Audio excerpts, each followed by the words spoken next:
Hey, I'm Tim with Circuit Board Medics, and today we're going to show you how to remove the iDrive selector from BMW vehicles.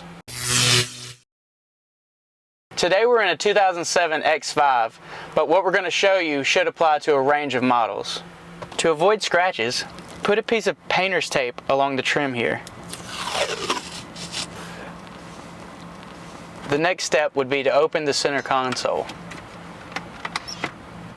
Next, we're going to remove the selector knob. Just pull straight up. Next, we're going to pry up this black plastic piece. We recommend using a plastic tool to avoid scratches as much as possible.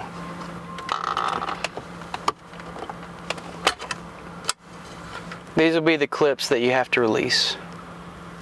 Once those are released, the piece will come straight out.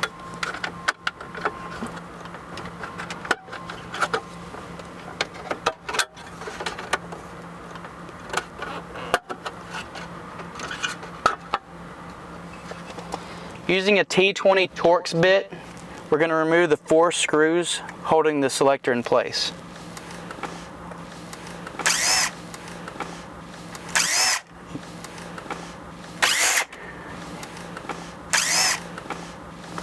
Once the screws are released, the selector will come straight up.